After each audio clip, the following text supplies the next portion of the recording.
আজকে বানাবো একদম রেস্টুরেন্ট স্টাইলে মুচমুচে ডিমের ডেভিল।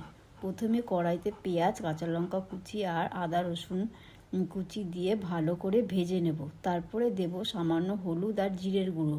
মশলাটা কষে আসলেই এর মধ্যে দিয়ে দেব সেদ্ধ করে রাখা আলু।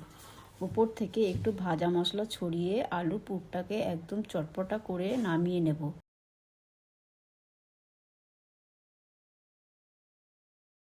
এবার হাতের তালুতে কিছুটা আলুর পুর নিয়ে তার মাঝখানে সেদ্ধ ডিমের টুকরো দিয়ে এইভাবে সুন্দর করে ওভাল শেপ দিয়ে নেব। এরপর এটাকে প্রথমে ব্যাটারে ডুবিয়ে তারপরে বিস্কুটের গুঁড়ো ভালো করে কোট করে নেব। ডবল কোটিং করলে কিন্তু এটা দারুণ মুচমুচে হবে।